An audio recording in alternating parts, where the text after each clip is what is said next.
Hello, my name is Oscar Guevara. I work for the World Wildlife Fund in the Colombia office.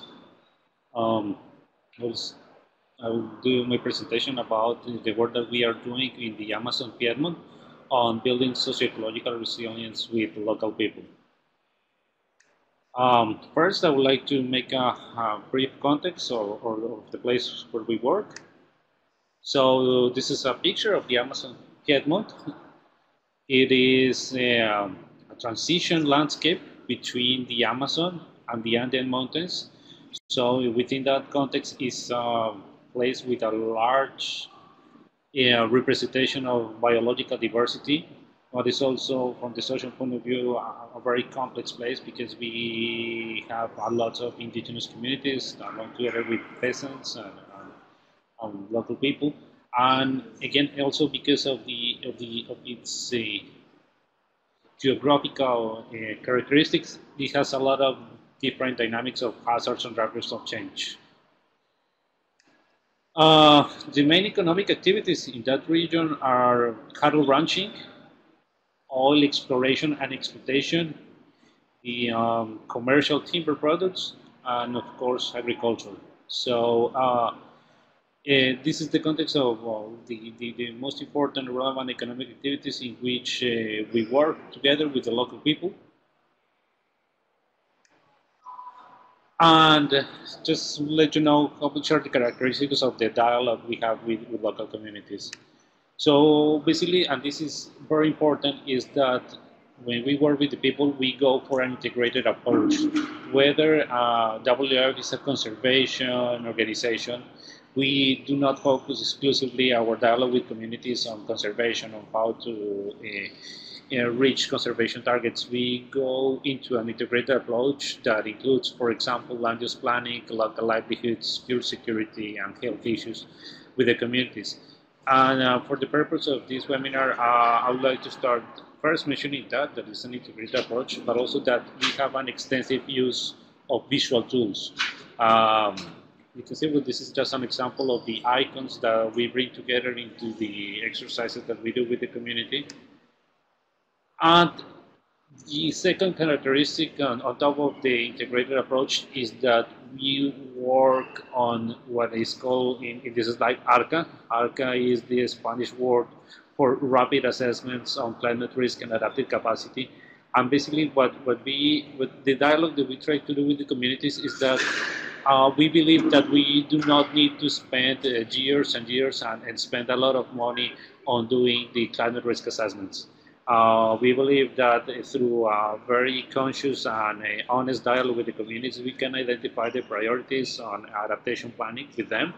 So this methodology, ARCA, includes, well, all the conservation issues, but also the livelihoods and the social issues that are really relevant for the local context.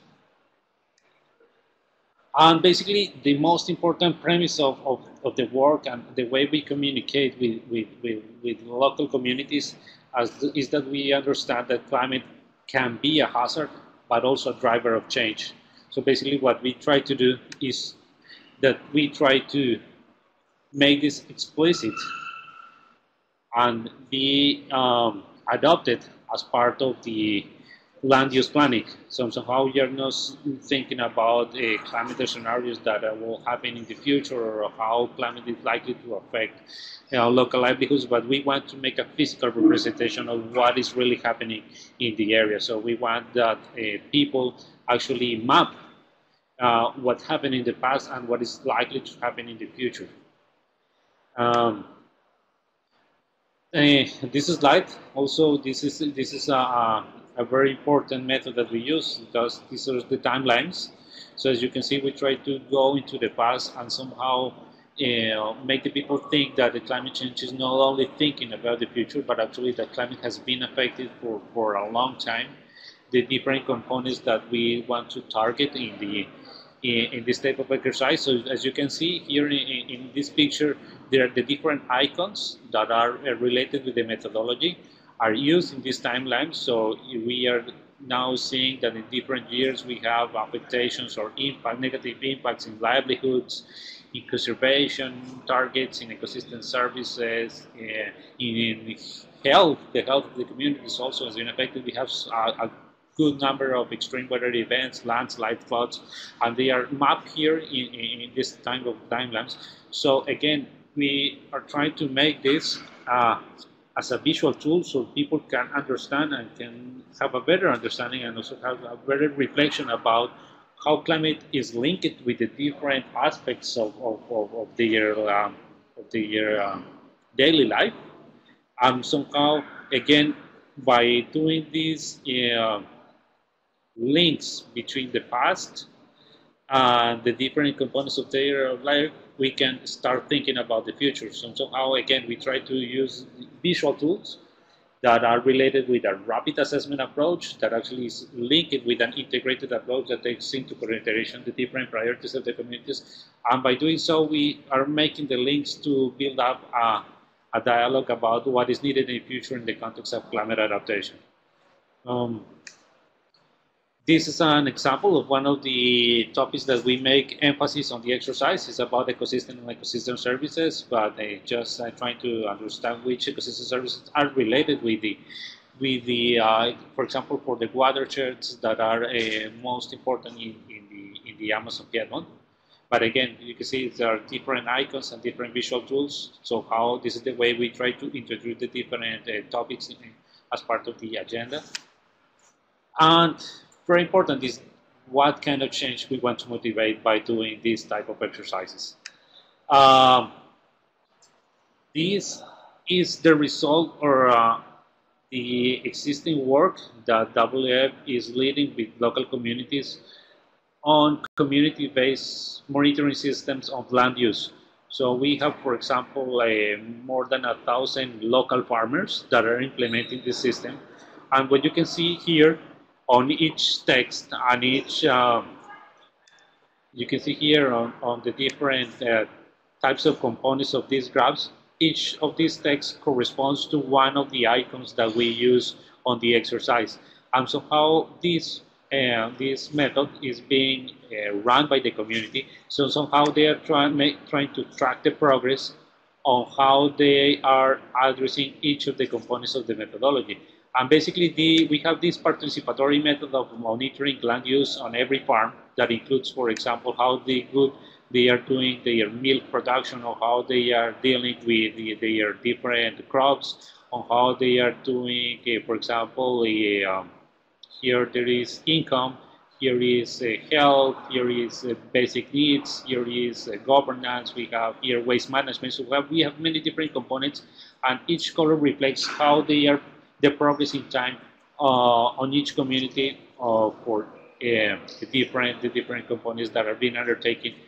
And this has been put in place for the last 5 years without climate change. But now that we introduce climate change into our work with local communities, this is how it looks like now. So as you can see, here we have the baseline of the work that we have been doing for the last 5 years without climate change, and now we have the different components that are part of the process.